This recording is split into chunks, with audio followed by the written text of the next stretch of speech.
Just how to think about the geography of Europe. This is a simple, if not simplistic, way of thinking about it. But here's a map. You can see where Ukraine is. You can see where Poland is. You can see where Russia is. The way I think about European security is there's France, Germany, Poland, Ukraine, and Russia. Of course, we're moving from west to east. These are the big kahunas. These are the big countries that matter. And of course, the two countries that matter the most historically are Germany and Russia, or for most of the 20th century, Germany and the Soviet Union. And I put them in red because, as you well know, both Germany and the Soviet Union fought bitter wars in Poland, in Ukraine, and we could add in Belarus as well, if need be. But as we go along here, you want to keep in mind that Ukraine is right next to Russia, and Poland is right next to Ukraine. And then out further west is Germany and France. Take this a step further. This is the ethnic breakdown of Ukraine. I'm going to show you a number of maps, all of which are designed to show you that Ukraine is a badly divided country, and what's taking place inside Ukraine today is in good part a civil war. And to that extent, it doesn't have that much to do with what the Russians or the West are doing there. And as you can see in red are mostly Ukrainian-speaking people. And then as you move further east, you're talking about lots of Russians and certainly lots of Russian speakers. This is the Ukraine election of 2004. This is the election in the wake of the famous Orange Revolution, which I'll talk more about. As you can see, the country is badly divided between the East and the West, the Russian speakers in the East and the Ukrainian speakers in the West. This is the 2010 election, which resulted in Yanukovych getting elected. I'll talk about President Yanukovych as we go along. He was elected in 2010. And you can see there the voting patterns in the 2010 election look a lot like the voting patterns in the 2004 election. This is a simple little view graph that shows Europe's dependence on Russian gas. It's quite clear from that view graph that many of the countries in Eastern Europe and even countries like Germany are heavily dependent on Russian natural gas. And of course, that gives the Russians lots of political leverage in this crisis, and it makes it very difficult for us to put pressure on the Russians. Let's talk about the causes of the conflict.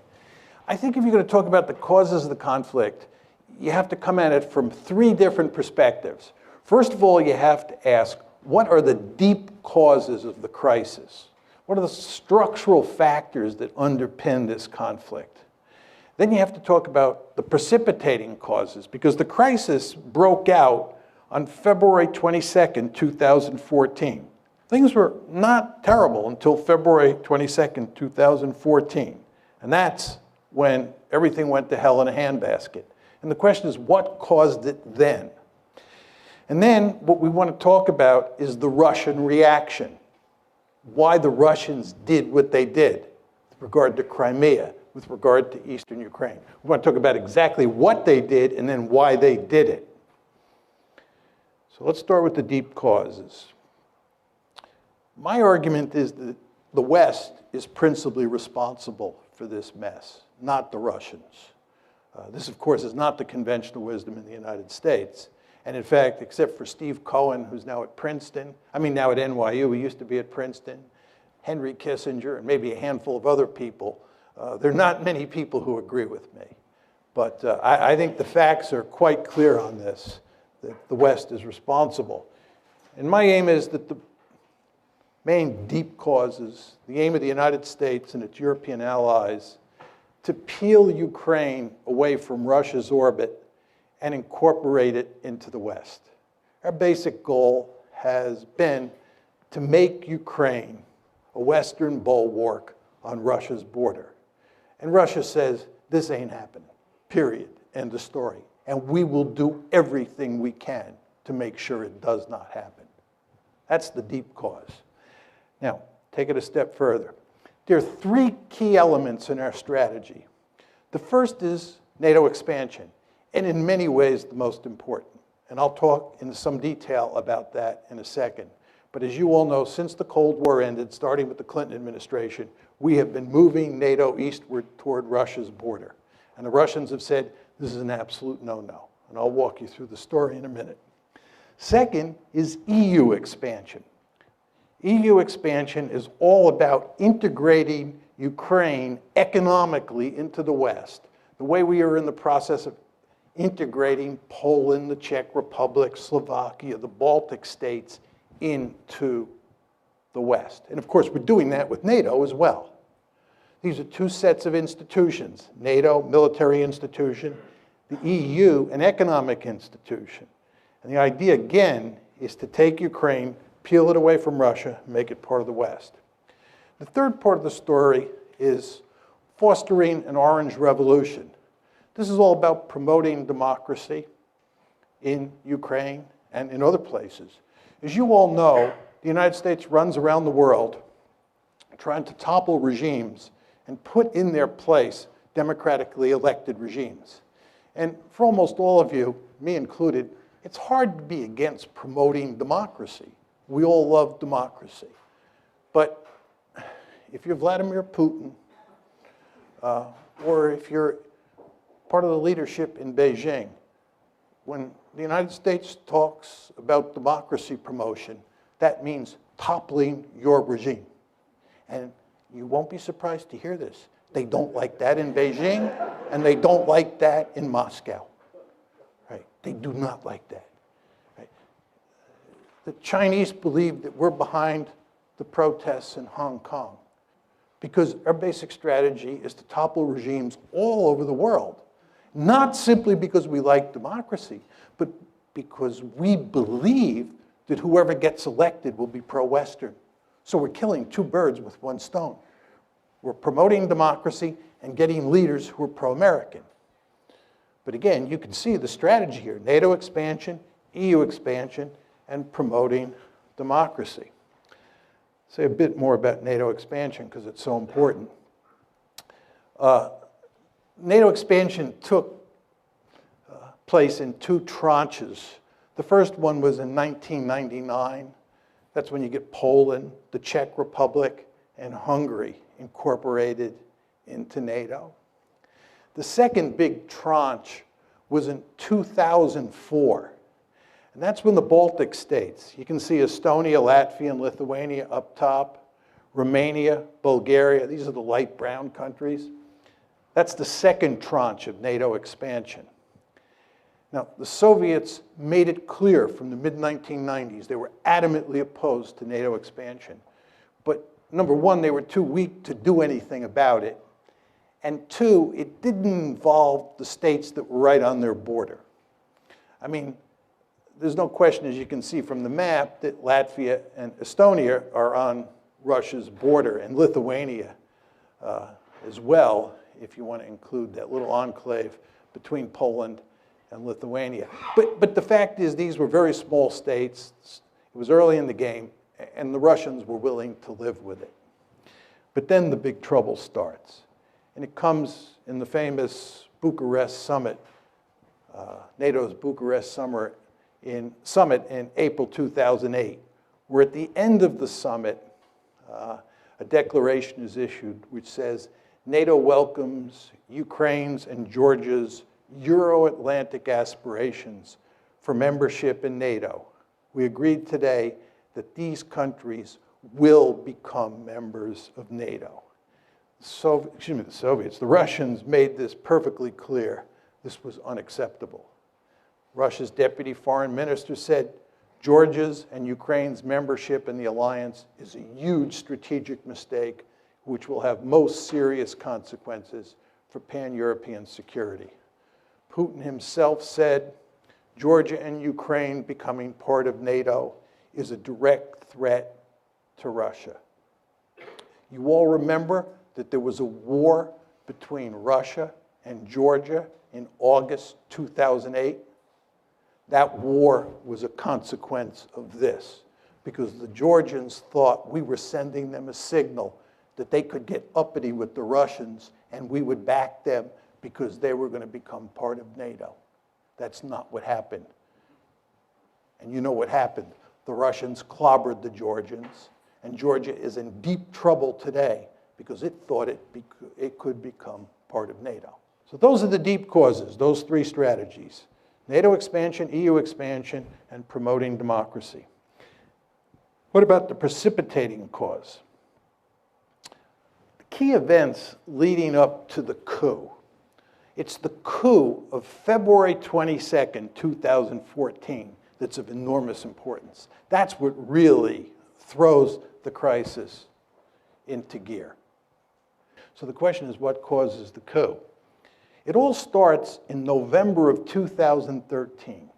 At that point, Yanukovych, President Yanukovych, who's the head of Ukraine, is negotiating with the EU to form an association agreement that brings the EU and Ukraine much closer together. It's a step in the direction of incorporating Ukraine into the European Union, or to put it in slightly different terms, incorporating Ukraine into the West.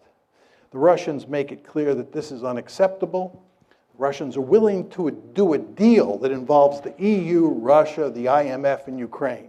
But the idea that Ukraine is going to do a deal exclusively with the EU and the Russians are going to be left out in the cold is not something that Putin is willing to countenance.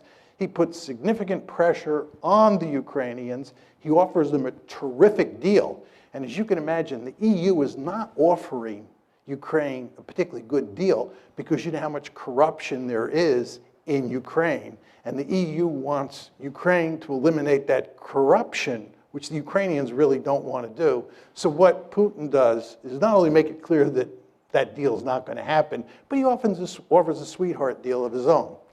So Yanukovych, on November 21st, says no to the EU. This leads to a series of protests. The Ukrainian government, truth be told, under Yanukovych, overreacts to the protests, which causes them to spiral out of control.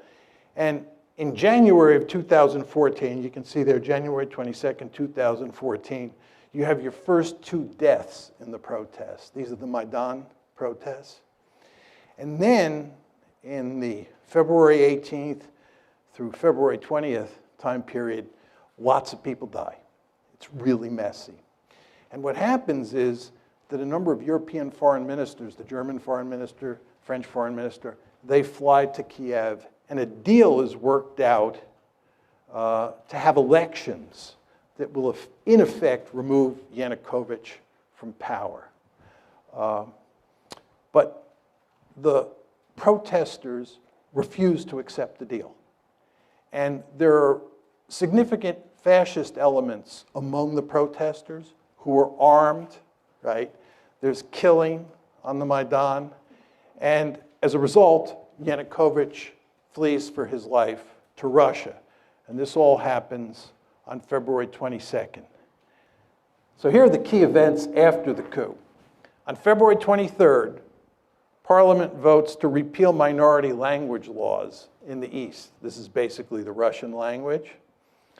And then on February 27th, Russian units begin seizing checkpoints in the Crimea. On the 28th, additional Russian forces begin moving into the Crimea. And then on the 6th, the 16th, and the 18th, you have a scenario, you have a handful of events that lead to Russia incorporating Crimea. And then, of course, shortly after that, conflict breaks out in eastern Ukraine. Okay, understanding the Russian response. What is the Russian response? 2 parts. First is they took Crimea and they're not giving it back. Crimea is gone. Second is what they're doing is not trying to conquer Ukraine. There are many people who say the Russians are going to go on a rampage, they're going to try and reestablish the Soviet Union or a greater Russia. That's not going to happen. Putin is much too smart for that. What Putin is doing is he's basically in the process of wrecking Ukraine, and he's telling the West in very simple terms, you have two choices. You either back off, right, and we go back to the status quo ante before February 22nd, 2014, where Ukraine is a buffer state, or you continue to play these games where you try and take Ukraine and make it a Western bastion on our doorstep, in which case we'll wreck the country. And they are, of course, now in the process of wrecking it, right? And they're going to keep this conflict going for as long as they have to. That's the basic game here. Again, two steps. One, took Crimea. No way they're going to ever let Crimea become a NATO base. And remember, the name of the game here is to make Ukraine part of NATO. Not happening. And they're not getting Crimea. We've taken Crimea, we're keeping it, number one. And number two, you want a frozen conflict or you want to wreck Ukraine so that it can't become part of the West. Question number two here is what motivates this? What motivates this is that Russia is a great power and it has absolutely no interest in allowing the United States and its allies to take a big piece of real estate of great strategic importance on its western border and incorporate it into the West. This should be hardly surprising to the United States of America. As all of you know, we have a Monroe Doctrine. The Monroe Doctrine basically says that the Western Hemisphere is our backyard, and nobody from a distant region is allowed to move military forces into the Western Hemisphere. You remember how we went stark raving crazy at the idea of the Soviets putting military forces in Cuba? This is unacceptable. Nobody puts military forces in the Western Hemisphere. That's what the Monroe Doctrine is all about. Can you imagine 20 years from now a powerful China forming a military alliance with Canada and Mexico and moving Chinese military forces onto Canadian and Mexican soil, and us just standing there and saying, this is no problem. We're all 21st century people, and worrying about Chinese forces there is what 19th century people like Vladimir Putin worry about. Of course that's not going to happen. We're going to maintain the Monroe Doctrine with regard to China just as we did with the Soviet Union during the Cold War. So nobody should be surprised that the Russians were apoplectic about the idea of us putting Ukraine on the western side of the ledger. They told us, but we did not stop our efforts to make Ukraine part of the West. And the Russians responded. Was it surprising? For some reason, President Obama and virtually all of the elites in the West were surprised. I guess this is because they're 21st century people, right? What we're doing is encouraging the Ukrainians to play tough with the Russians. We're encouraging the Ukrainians to think that they will ultimately become part of the West because we will ultimately defeat Putin and we will ultimately get our way. Time is on our side. And of course, the Ukrainians are playing along with this. And the Ukrainians are almost completely unwilling to compromise with the Russians and instead want to pursue a hardline policy. Well, as I said to you before, if they do that, the end result is that their country is going to be wrecked. And what we're doing is, in effect, encouraging that outcome.